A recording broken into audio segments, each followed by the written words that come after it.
Well, folks, good morning again from my side. I'm Chris, and I serve the church as pastor. And it's brilliant to have you here if you are visiting, especially for the first time. I do just want to commend to you Rainier and what he was saying earlier. I really hope that you're going to grab hold of some of his documentation at the back. If you are feeling prompted by God to make an impact in a very direct, at the coalface way, Rainier and what is going on at TCC would be one of the most faithful and best representatives for your investment. And I say that having known the man for a long time and having known him since in the kind of discussions around the genesis of Trinity Children's Centre and having seen God hold on to it. And to me it's ridiculous that there should be Christians with money and TCC should not have sponsorship for every single child in that school. It is life-changing stuff that is going on there. And so you can sponsor a child, or you can part sponsor a child. I used to say sponsor part of a child, but you part sponsor a child. Please plug into that. Thank you for joining us this morning and sharing that. It's lovely to have Helen and the girls here as well. We are starting a journey through the book of Ecclesiastes, and it promises to be an interesting one. We've called our series Life Deconstructed. I want us to kick off by just showing a little video clip. It's from the 2007 film, The Bucket List, starring Morgan Freeman and Jack Nicholson, two older gents who get diagnosed with terminal cancer, and it's about how they revisit the big questions of life in what looks to be their closing months and days. So I hope it'll be able to come up on the screen here.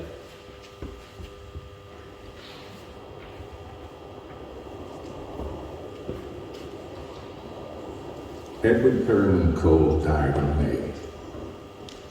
It was a Sunday afternoon, and there wasn't a cloud in the sky. It's difficult to understand the sum of a person's life. Some people will tell you it's measured by the ones left behind. Some believe it can be measured in faith. Some say by love. Other folks say life has no meaning at all. Me, I believe that you measure yourself by the people who measure themselves by you. What I can tell you for sure is that by any measure, Edward Cole lived more in his last days on earth than most people manage to wring out of a lifetime. I know that when he died, his eyes were closed and his heart was open. How to understand the sum of a person's life. It's a question that we ask, I think, in slightly different ways as the decades of our lives progress. How will I sum up my life? When you're at school or you're in the education system, you're asking yourself, what will I do that adds up to something at the end of the day? When we're in our 20s and we're starting out, full of energy, asking the question, will I make it? In our 30s, head down and going for it, maybe wondering about a slight tweak or course correction along the way. In our 40s, working hard, but starting to wonder, have I achieved anything?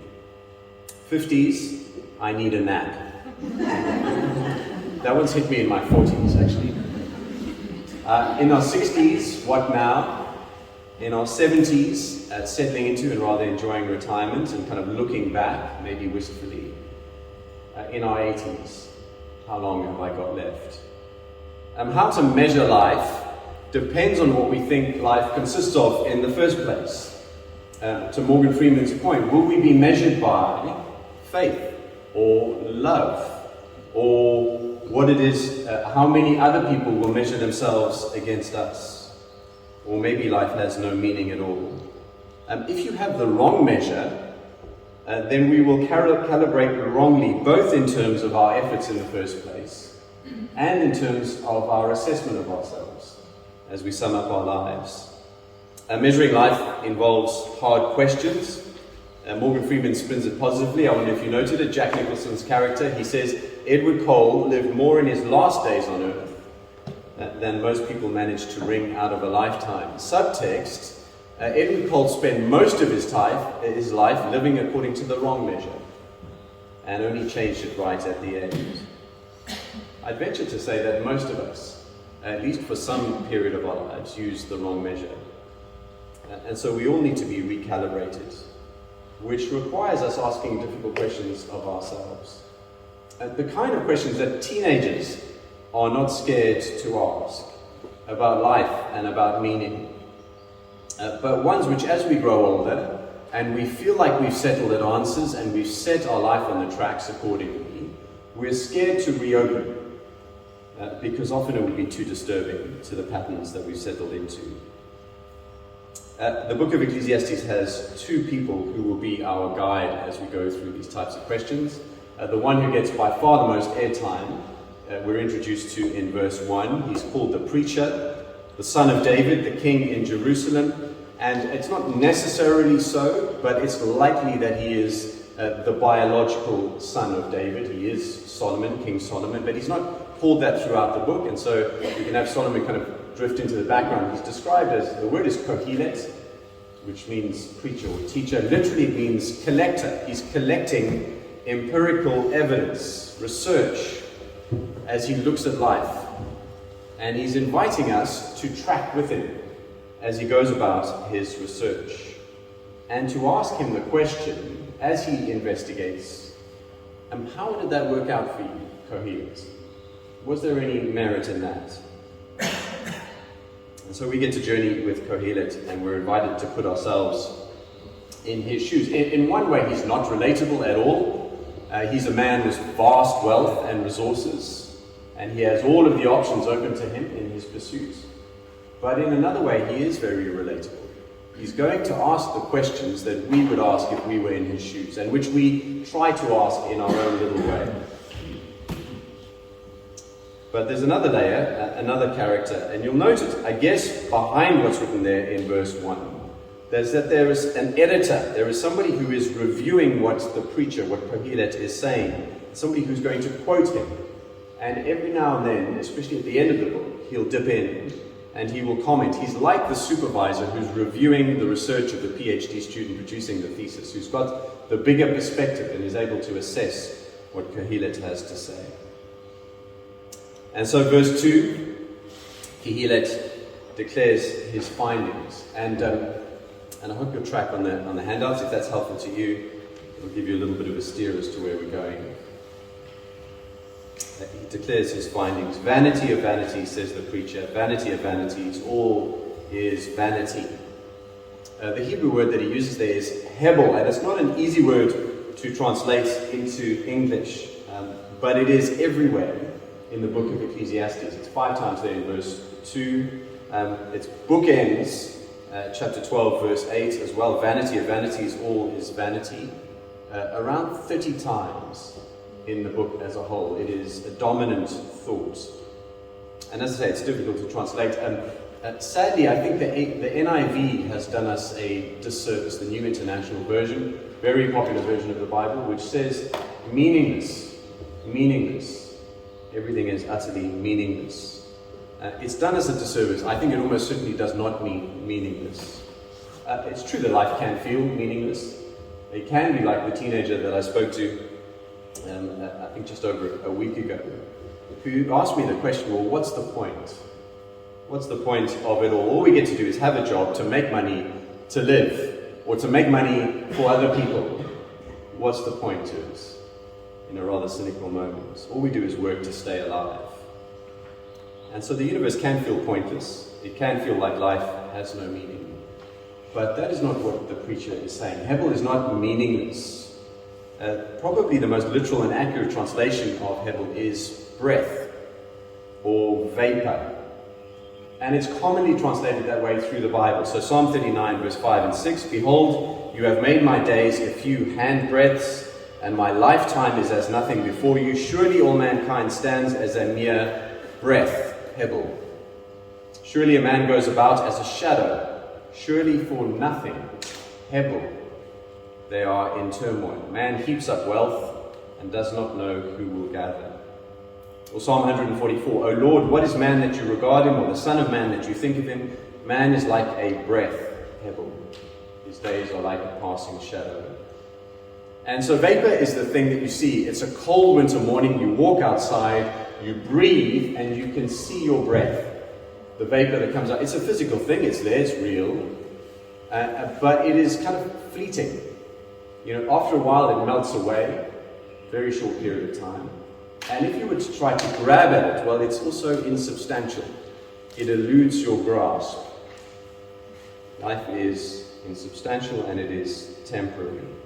It's temporary. We have all sorts of sayings for it. Time flies. Life is short. Nothing seems to last. Proverbs chapter 31 verse 13. Charm is deceptive and beauty is fleeting. Hebel. Joan Collins, the actress, apparently said, the problem with beauty is it's like being born rich and dying poor. There was an Xbox advert in England a number of years ago, and it got banned because it was probably insensitive on a number of fronts.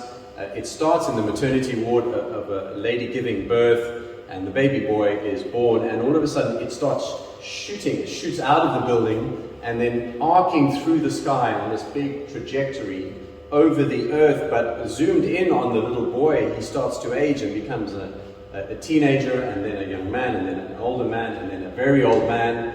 And right as he's aged, the arc comes down and he slams into his grave. There are various reasons why it might have been banned, right? The strapline is, life is short, play more, Xbox. Like the fog on a cold morning that soon gets blown away by the wind or burned away by the sun, so is life. It is short. It's also elusive or insubstantial. Lasting significance to life will elude it. If you try to grab hold of it with our minds or with our hands, we try to control it, it will elude us. The more you grab, the quicker it slips through your fingers. For we do believe, don't we, that we can control life through knowledge or through our actions. We think we can control it through knowledge. And so education is highly prized. It's the tool with which we're going to change the world, right? And yet, whether you didn't get beyond primary school or you have a PhD, substantial life will still elude. Steve Jobs will still die of cancer relatively young. The fundamental and intractable problems of human life will still defy resolution. Or we believe that we can control and define life through our activity, through talent and hard work. Will define our way. But that approach is also confounding, isn't it? Your life's work, the business that you've built, the career that you've established, all of a sudden wiped out in an instant by some new technology, or the next round of retrenchments, or the change in the legislative environment in which you operate. You're working to buy into property, and then that's wiped out by the increasing interest rates, and you may as well have kept your money in the bank. To quote someone, they said that we spend our time working hard to climb up the ladder. The problem is that as we get closer to the top, we realize that the ladder is resting against the wrong wall. Life is insubstantial and it is short-lived. One of my fondest memories growing up, we would have an annual trip down to the south coast of KZN. It was time on the beach and building sandcastles. And we were pretty serious about it. I think we did get to the stage where the little plastic spades were no good. We took the garden spade down to the beach because there was some major excavation that was needed. My father spent his life building water tunnels and dams. He was a civil engineer. And so our sandcastles were next level. My particular speciality was the moat.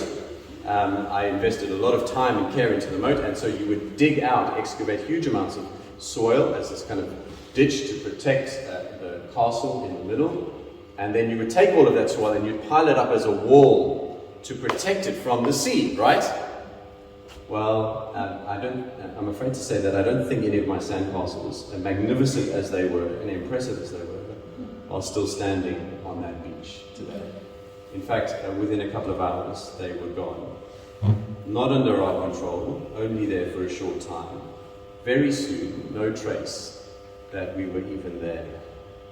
And so the Bible says, using different imagery to the sandcastle imagery, but the same idea, Psalm 103, verse 15 to 16, often read at funerals.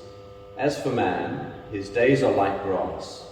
He flourishes like a flower of the field, for the wind passes over it, and it is gone, and its place knows it no more. It's true, though, that is not how we live. We think we will endure. We think we are largely in control. We live with the idea that what we do in our lives will make some kind of lasting impact, that we will leave a legacy, that there will be some kind of monument to us that remains, that we will have left our mark. Well, Ecclesiastes is going to deconstruct that. Deconstruction comes out of literary theory. It's the idea where you analyze something, you test every presupposition, you analyze it to get down to the underlying significance that remains after you've asked all of the hard questions. And the hard question, the deconstructionist tool in Kohelet's hand, is the question in verse 3. What does man gain by all the toil at which he toils under the sun? That word gain comes from the world of trading, that during a period of operation there'll be expenditures and losses, and then there will be income, and the hope is that after you've wrapped up the period, you've summed everything up, that there will be an excess, there'll be a surplus that is left over, there'll be a profit that is to your advantage. What does man gain by all the toil at which he toils under the sun? Now, when you tally up your life, all of your efforts, what is the net surplus? What is the legacy that you will leave, that you will pass on? Is there anything that will endure? And the implied answer to verse 3 is nothing. What is the gain? Nothing. Because as we journey with that question, and we're not shy to ask it, we're not scared of asking it, what gain is there from life? Or as Morgan Freeman put it earlier, how will we understand the sum of a person's life? We will also hear Kohelet's parallel refrain, which is Hebel. Hebel.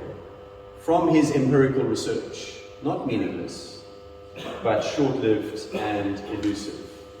So that as we grab at it, we have absolutely nothing to show for it. And we might say, well, that's a bit of a buzzkill. That's not the self-help motivational talk I came to church for this morning. Aren't you going a little bit glass completely empty on us? Well, I think verse 4 to 11 is the first part of a more substantial answer and backing for why there is that implied answer. And just to say, it's typical of wisdom literature here. There's a mixture of things going on in the writing. There's a statement, for example, verse 8, all things are full of weariness. And then there are pictures and analogies in those verses as well, from nature, from human experience. They're there to get us thinking about the complexity of the world. They're there to help us to reflect. And that's what wisdom literature as a whole does. It's written into a space where the baseline belief is that God has created the world and He has created it good, and yet life never seems to work out neatly. It never works out like we would want it to. And so he starts with a statement in verse 4. A generation goes and a generation comes, but the earth remains forever.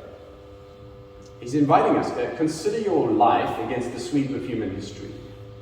The world sweeps people away like dust, generation by generation. What is it that remains after them, after their life on earth? The earth that they walked on. That is all. The earth that was there before they arrived, and now it remains, but not with me, not there anymore. And I may think that my children will be my legacy, but Kohelet invites us to say, well, they're just the next generation. That though it has come, it will also go. They are also part of the circle of death. Well, none of us, by our lives, will change that pattern. Everything is a breath. And the point's made further by the patterns that Kohelet explores in verse 5 to 8. He's observed these patterns. They're patterns in the world, and they're patterns also in human experience. And he kind of relates the two to make the point that life is stuck on repeat. Life is stuck on repeat.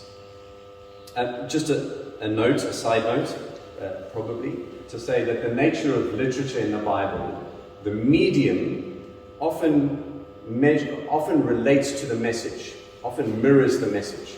So the way in which something is said backs up what is said. And I think that's true of the book as a whole. So as I've been kind of working over the past couple of months, kind of reading through Ecclesiastes, trying to figure out how does this book structure, how does it fit together, what's the skeleton, you can kind of see the body, but what's the skeleton that's holding it together? It's been pretty elusive.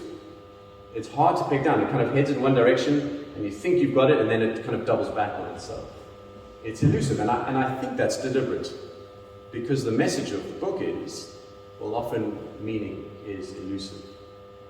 But then it's also true in verse 4 to 10. The medium in verse 4 to 10 is poetry that has beautiful rhythm to it. It flows back and forth like the waves coming in and washing out again. And that fits with the message. So remember our question in verse 3. What will you leave behind when your life is wrapped up? Answer, only one thing. You will leave the earth that you walked on and played on and lived on. How do we know that? Because of the patterns. So the patterns in the world, there's patterns of the sun in verse 5. The sun rises and goes down, and then it recycles and it hastens back to the place where it will rise again. It sets in order to rise. It rises in order to set. Around it goes. Then verse 6, he takes a look at the wind, which also goes round and around. The prevailing winds, which in that part of the world would have been a northerly wind, they follow you can take your globe and you can Google prevailing winds and you'll see the trade winds that the explorers used back in the day. And they just go around, they circle the globe, round and around. And then verse 7, he looks at the streams and the rivers, kind of running in their grooves in the earth towards the sea. And as we all learned back in the day, when we studied the water cycle, so it ends up in the sea, and then through evaporation into clouds, rain over the land, and back into the rivers, and it returns to the sea. And none of it going anywhere is his observation, just going round and around, with the net result that the sea never fills up. Water always running in, but it never fills up, and the wind and the sun never arriving at their destination. And his word for it in summary in verse 8 is weariness. All things are full of weariness. Weariness that comes from constant motion, but never any progress, stuck in a loop. And then he says there is that same dissatisfying pattern to life, to human experience. Verse 8, the eye is not satisfied with seeing, nor the ear filled with hearing. So there are sights and sounds that are constantly pouring in to our ears and to our eyes. But we're never satiated. We're never, like the sea, filled up. It's kind of like those empty carbs. You kind of pile them in, but straight away afterwards, you're hungry again, and you need more. Well, if we were satisfied by what we take in, we wouldn't need to take in anything more. But that's not the case. And in the face of repeated patterns stuck on a loop, so often our default is to think, well, what would satisfy us is if we find something truly new, something truly novel, something that breaks out of this repeated cycle. We have an insatiable desire as people, as a culture, for novelty, because we think that is our way of breaking free. So if I have that new job, well, then I will have made progress. I will have been satisfied. If I have that better house, if I get into that relationship, or if I get out of that relationship, well, things will go better. If I get the upgraded phone, if I have the iPhone 14, well, then I'll be happy, right? The problem with the new phone is it's actually not new. The iPhone itself is not new. They've been around since 2007. Portable phones are not new. They were around for like 15 years before that. Alexander Graham Bell, 150 years ago, came up with the telephone. The technology has changed, but the essence of the thing hasn't changed. It is a tool of communication and connection. And human beings have always been into both of those things since we've been around. We use different technology in previous generations. We call them things like letters or conversations. We don't do those anymore. We are communicating, connecting beings. We always have been, and we always will be. There is nothing essentially new about the iPhone 14. And this, lest we be dismissive, this is coming from Solomon, if it's likely him, who had all of the tech in the world at his fingertips. He had everything at his disposal, all of the technology of the day he had. And he says, strictly speaking, we're not innovators. We're not those who create new things. At best, we're improvers of what is already there. And for sure, we're obviously often improving things. Sometimes the new phone isn't actually an improvement, right? We all know that. But often we are improving things, because rightly we're given the earth to steward. But even when we do genuinely improve something, we break through some or other technological barrier, well, we soon realize, well, there's still another barrier that lies ahead of us, another frontier. And so have a look at verse 9 and 10 with me. What has been is what will be, and what has been done is what will be done, and there is nothing new under the sun. Is there a thing of which it is said, see, this is new? It has been already in the ages before us. There is nothing new under the sun. And so here's the point, answering chapter 1 and verse 3. There is nothing to be gained. There is no net surplus left over, because everything has to be reinvested through hard toil just in order for us to stand still. We keep consuming, but we are never satisfied. We're stuck in a loop. What goes around comes around again. And so therefore, no matter how hard you work, and don't think that thousands haven't worked harder than you have, or you ever will, you will not contribute anything new, just as they didn't. The earth will remain, and it will not remember you. Verse 11, there is no remembrance of former things, nor will there be any remembrance of later things yet to be among those who come after. You will simply be recycled. And so as David Gibson says, he's a commentator, and I found his commentary very helpful. Life is a breath. We do the same things over and over again in a world repeating itself over and over again. Like you may feel I'm doing in this sermon. And then we die, only to be followed by our children, who will do the same things in the same way, and then meet the same end. And I am repeating myself deliberately, because we may resist that deconstruction on Christian grounds, right? The argument goes like this: well, life may be short and insubstantial, it may be hebel, if you live without God, right? And so if one was to live as though this world is all there is, then you would be forced, like Nietzsche, who had the intellectual integrity to go there, you would be forced to admit that life is just vapor.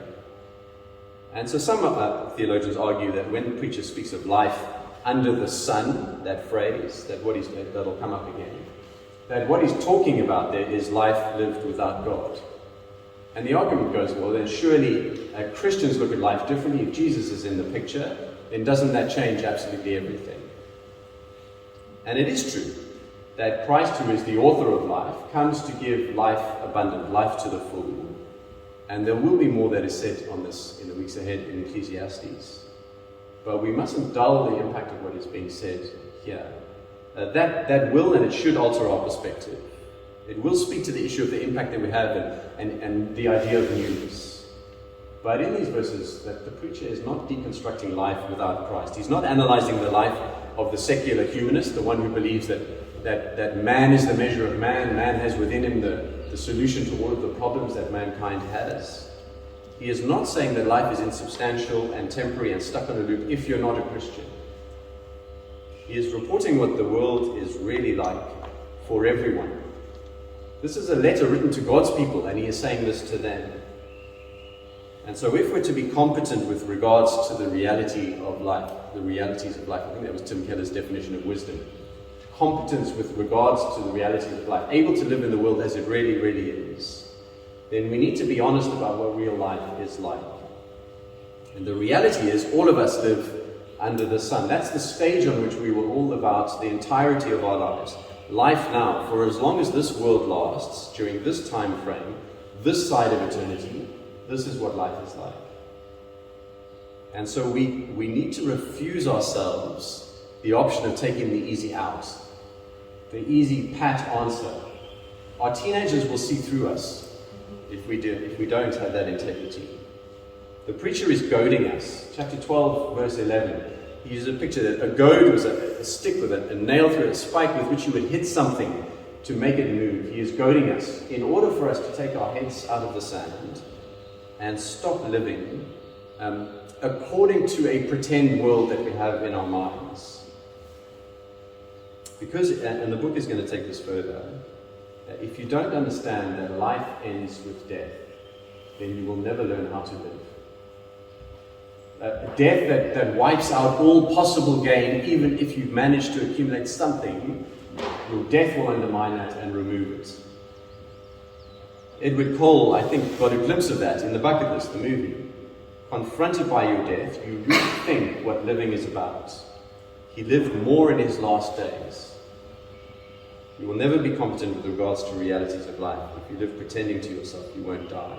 But when you stop pretending, when you admit you won't live forever, well then, and that you won't change the world before you die, well then you learn how to live.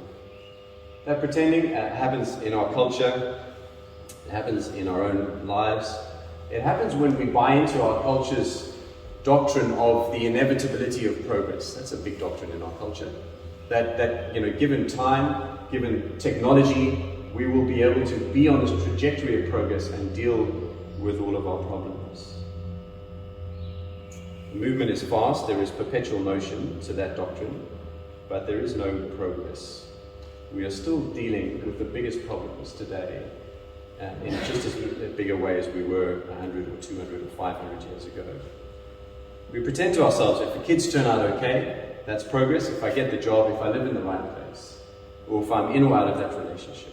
If I get to the end of my to-do list, I think that for me is the holy grail. If I get to the end of my to-do list, then I will have arrived.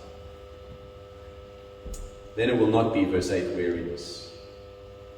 Well, the Victorians had an interesting practice when it came to Sunday school.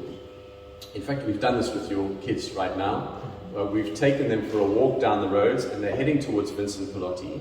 And they're going to the section there, the terminal ward, where people are dying. They would literally do this in the Victorian era. Because Proverbs said, if you want to be wise, if you want to be competent for the realities of life, then go to the grave and contemplate the fact that you will die and you will remain no more. And so that's what they did during Sunday school. They took them to the terminal ward. That is what Kohelet is doing for us this morning. And so where does that leave us at this stage of the deconstruction? You may feel it's very cynical, you may feel it is very heavy, but that is deliberate on his part. How does it prepare us to live? I don't think the answer is the rural life. If we all move to Hogsback, if we build our own houses, grow our own food, if we live off the grid, I guess when you're tired of the urban rat race, it is hard to deny the attraction of doing something like that, sitting on your deck, looking down the valley, your laptop out, firing off a few emails and your projects getting signed off. That sounds rather nice, right? But as you sit there, with the sun tracking through the sky, and the stream running past, and the gentle breeze blowing, you start to reflect more deeply. And if we had ears to hear what Kohelet is saying, you're still stuck in the same cycle. The earth will remain, but I will be gone. And we get that completely the wrong way around. We think we can change our environment, change our circumstances, bring something new, then we will make progress, then there will be gain. So we put all of our efforts into that in order to make ourselves permanent. And Kohelet says, stop striving to make ourselves permanent. We are not meant to make ourselves permanent. Don't place that expectation on life. There is no gain to be had under the sun. You arrived in this world, you will leave it, the earth will remain. No one will remember you 100 years from now. I found James chapter 4 and verse 13 very sobering when I first came across it. James has also got pockets of wisdom literature, the genre in it as well. And so he says, "Come now, you who say, today or tomorrow we will go into such and such a town and spend a year there and trade and make a profit." It's game language, right? It's the whole pretense of being in control. "And yet," verse 14, "you do not know what tomorrow will bring. What is your life? For you are a mist that appears for a little time and then vanishes." And so what is our posture supposed to be if all of that is true? If the implied answer, backed up by the remaining verses, so the question of verse 3 is nothing is gain. Well then, as you contemplate creation, as you look at it and you look at human experience, against which you have to admit, I'm just a creature and I'm just here for a short time, and I cannot create anything fundamentally new, then it puts you in a place to regard life as not being about gain, but as a gift from God. That life, if you can't make it, if you can't grab at it, if you can't earn it or deserve it by all of your efforts, it can only be received as a gift from the Creator, from the author of life, from Jesus, who said the way to find your life is to lose it. I guess Kohillet is saying we've been obsessing about the wrong question. By the end of chapter 2, verse 24, then into the end of chapter 5, also the end